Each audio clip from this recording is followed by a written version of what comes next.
순조 25년 겨울이었습니다. 19년 동안 이곳저곳을 떠돌며 숨어 살던 사내가 한 명 있었지요. 이름은 강만복. 마흔이 갓 넘었지만 얼굴은 50줄로 보일 만큼 고된 세월을 견뎌낸 사람이었습니다. 만복은 원래 양반집 노비였습니다. 주인 양반이 굶주린 만복의 처자식을 외면하자 만복은 주인집 곳간에서 쌀을 훔쳤다가 발각되었지요. 만복은 사랑채 뒤편 창고에 갇혀 일주일 동안 매질을 당했습니다. 그 일주일 사이 굶주리던 처자식은 결국 어디론가 팔려가고 말았습니다. 주인 양반이 빚 대신 처자식을 다른 곳으로 넘긴 것이지요. 풀려난 만복은 처자식을 찾아 헤맸지만 이미 어디로 갔는지 알 수 없었습니다. 절망한 만복은 도망쳤고 그 후 19년 동안 떠돌며 처자식을 찾았지만 끝내 찾지 못했습니다. 19년을 찾아 헤맸지만 내 처자식은 어디로 간 것인가? 만복의 목소리는 깊은 슬픔으로 가득했습니다. 이제 더 이상 찾을 곳도 없었습니다.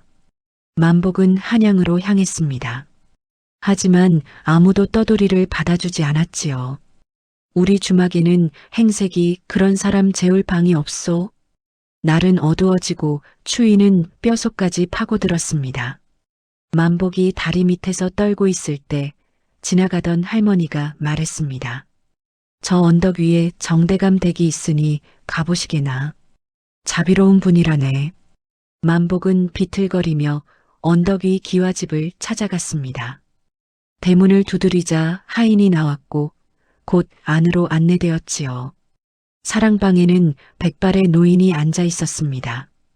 벼슬에서 물러난 전직관리 정대감이었습니다. 어서 오시게. 따뜻한 밥부터 드시게. 만복은 눈물을 흘리며 밥을 먹었습니다. 오랜만에 먹는 따뜻한 밥이었습니다. 고맙습니다, 대감마님. 됐네.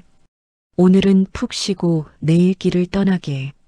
정대감은 만복에게 아랫방을 내주었습니다. 그날 밤 만복은 잠을 이루지 못했습니다. 사랑방에 놓인 옥비녀가 자꾸 눈에 밟혔지요. 저 옥비녀 하나만 있으면 당분간 굶지 않을 텐데. 만복의 마음속에서 악마와 천사가 싸웠습니다. 하지만 나를 따뜻하게 대해주신 분의 물건을 훔칠 순 없어. 세상은 나를 외면했잖아. 도망 노비는 어디서도 받아주지 않아. 이제라도 살 길을 찾아야 해. 결국 만복은 한밤중에 일어나 사랑방으로 갔습니다.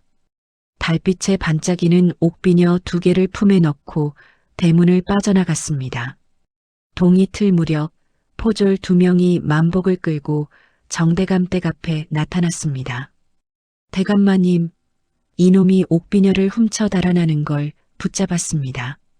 정대감이 나와 만복을 보았습니다. 만복은 고개를 들 수가 없었지요. 그런데 정대감이 뜻밖의 말을 했습니다. 아니, 무슨 소리요? 내가 이 사람에게 그 옥비녀를 선물로 준 것이요. 포졸들이 놀라 물었습니다. 예, 선물을요? 그렇소. 게다가 가장 귀한 걸 두고 갔구려. 정대감은 안으로 들어가더니 또 다른 옥비녀를 들고 나왔습니다. 여보게, 자네가 이것도 두고 갔더군. 내가 분명히 이것도 주었다고 했지 않은가? 포졸들은 어리둥절해하며 만복을 풀어주고 떠났습니다. 만복은 옥비녀를 들고 정대감 앞에 무릎을 꿇었습니다. 대감마님, 소인은 정말 못된 놈입니다. 정대감은 만복의 어깨에 손을 얹으며 말했습니다. 자네의 영혼을 이 옥비녀로 사는 것이네. 이제 악한 마음은 버리고 정직한 사람이 되게. 이 옥비녀는 자네가 어둠 속에서 빛을 잃지 말라는 뜻이네. 만복의 눈에서 뜨거운 눈물이 흘러내렸습니다. 대감마님, 말은 필요 없네. 새 사람이 되어 살아가게. 그것이 나에게 갚는 길이네. 만복은 땅에 이마가 닿도록 절을 올렸습니다. 그리고 옥비녀를 소중히 품에 넣고 길을 떠났습니다. 세월이 흘러 순조 33년 황해도 어느 마을이었습니다. 만복은 옥비녀 하나를 팔아 작은 밭을 사고 황무지를 개간하여 농사를 지었습니다. 정직하게 일하고 이웃을 도우며 살자 사람들이 하나둘 따랐지요. 황무지였던 곳이 목매촌이라는 마을이 되었고 만복은 마을의 유지가 되었습니다. 만복 씨 덕분에 우리가 이렇게 살게 되었습니다. 만복은 가난한 사람들에게 일자리를 주고 병든 사람을 돌보았습니다. 또한 삼배를 짜는 일터를 만들어 여인네들이 일할 수 있게 했지요. 하지만 만복의 마음 한구석에는 언제나 그리움이 자리하고 있었습니다. 잃어버린 처자식에 대한 그리움이었지요. 그 일터에서 일하는 여인들 중에 춘심이라는 사람이 있었습니다. 원래는 양반가 첩의 딸이었지만 집안이 몰락한 후 천민이 되어 혼자 어린 딸을 키우며 살아가는 불쌍한 처지였지요. 춘심에게는 초롱이라는 7살 난 딸이 있었습니다. 춘심은 초롱을 마을의 주막집에 맡기고 일터에서 일했습니다. 주막주인 마서방 부부가 돌봐준다고 했지만 사실은 초롱을 하녀처럼 부려먹고 있었지요. 어느 날 일터의 감독이 춘심에게 추궁거렸습니다. 춘심 씨, 나하고 좀 친하게 지내면 일도 편하게 시켜줄 텐데. 춘심은 단호하게 거절했습니다. 제가 비록 가난하지만 그런 식으로 살 수는 없습니다. 화가 난 감독은 춘심의 과거를 들추기 시작했습니다. 춘심이 첩의 딸이라는 소문을 퍼뜨린 것이지요. 저 여자는 천민 출신이래. 어떻게 그런 여자를 우리 일터에서 일하게 하나? 여인들 사이에서 수군거림이 시작되었고 결국 춘심은 일터에서 쫓겨나고 말았습니다. 일자리를 잃은 춘심은 마을을 떠나 한양으로 갔습니다. 딸 초롱이는 여전히 마서방 댁에 맡겨둔 채였지요. 춘심은 온갖 일을 하며 매달 초롱의 양육비를 보냈습니다. 하지만 벌어들이는 돈은 턱없이 부족했고 마서방은 계속 돈을 요구했습니다. 결국 춘심은 기방의 문을 들어서고 말았습니다. 딸을 위해서라면 무엇이든 해야 했으니까요. 하지만 춘심은 곧 폐병에 걸렸습니다. 만복은 춘심이 어떻게 되었는지 궁금하여 한양으로 찾아갔습니다. 그리고 기방 뒷골목에서 죽어가는 춘심을 발견했지요. 현감님, 현감님이시군요. 춘심은 만복을 알아보고 눈물을 흘렸습니다. 제발 제 딸 초롱이를 부탁드립니다. 마서방 댁에 맡겨둔 제 딸을 제발 구해주세요. 춘심 씨, 정신 차리시오. 내가 의원을 불러올 테니. 늦었습니다. 이미 늦었어요. 다만 초롱이만은 제발. 춘심은 만복의 손을 꼭 잡고 간절히 부탁했습니다. 약속하겠소. 내가 반드시 초롱이를 찾아서 잘 키우겠소. 고맙습니다. 정말 고맙. 춘심은 그 말을 마지막으로 눈을 감았습니다. 만복은 춘심의 손을 잡고 한참을 울었습니다. 자신이 잃어버린 가족이 생각났던 것이지요. 만복은 즉시 목매촌으로 달려갔습니다. 마서방의 주막으로 들어섰을 때 가슴 아픈 광경이 펼쳐졌습니다. 부엌 한 구석에서 남유한 옷을 입은 어린 초롱이가 무거운 물동이를 나르고 있었습니다. 얼굴은 때로 얼룩지고 맨발에는 동상이 걸려 있었지요. 이 게으른 것, 빨리 안 움직여. 마서방의 마누라가 초롱의 등을 때렸습니다. 마서방, 만복의 목소리가 주막 안을 울렸습니다. 춘심 씨가 매달 양육비를 보냈는데 아이를 이렇게 학대했단 말이오? 마서방이 뻔뻔하게 대꾸했습니다.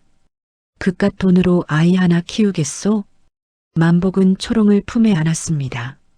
아이는 너무나 가벼웠습니다. 이 아이는 내가 데려가겠소.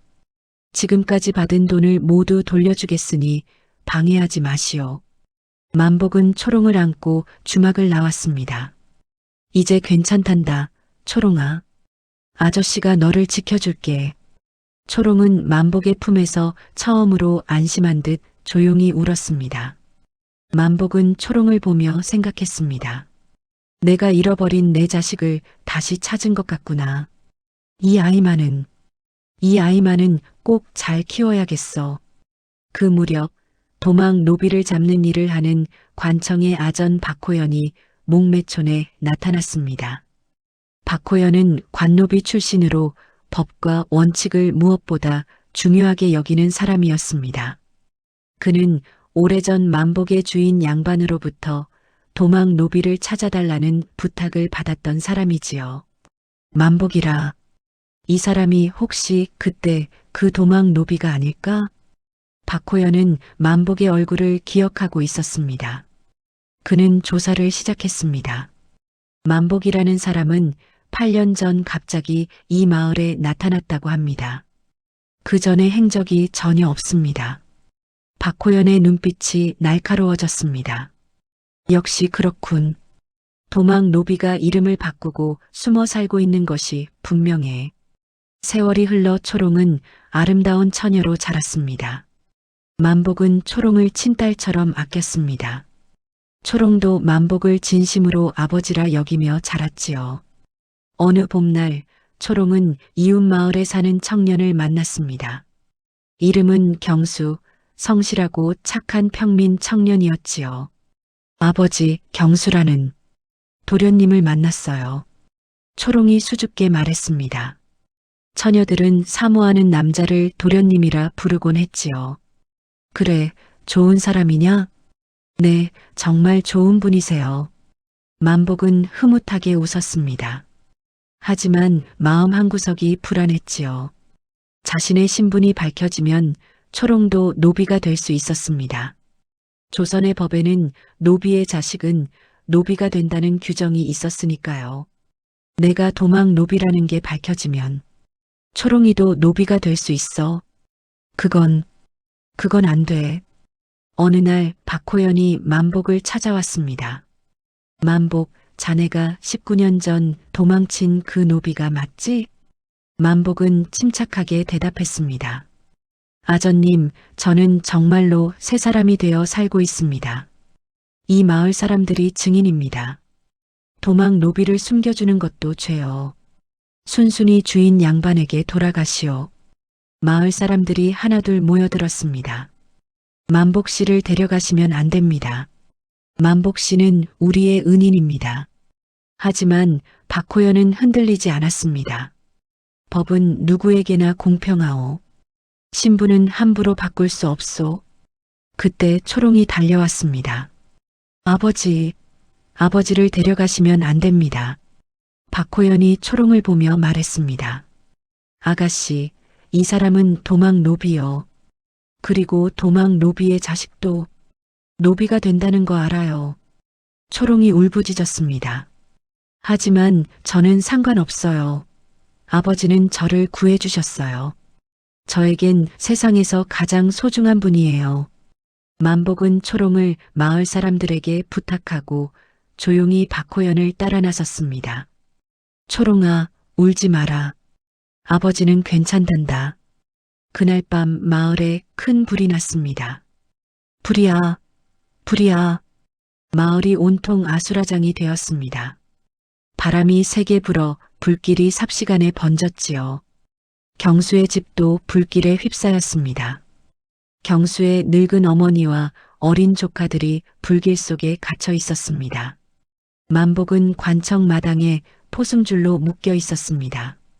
하지만 비명 소리를 듣자 그는 온 힘을 다해 줄을 끊었습니다. 어디 가는 게요? 포졸들이 막아섰지만 만복은 불길 속으로 뛰어들었습니다.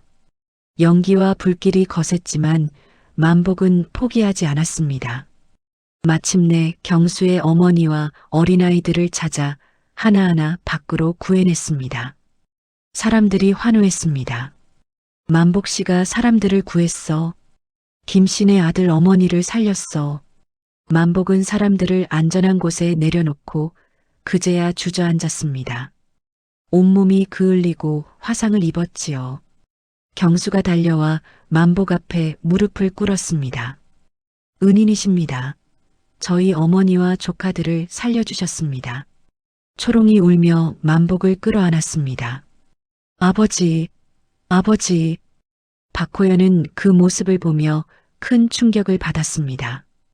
도망칠 수 있었는데도 다시 돌아왔고 목숨을 걸고 남을 구했습니다.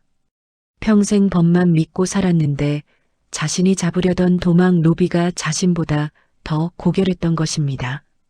박호연은 떨리는 손으로 만복에게 다가갔습니다. 자네는 도망칠 수 있었는데 왜 돌아왔소? 만복이 조용히 대답했습니다.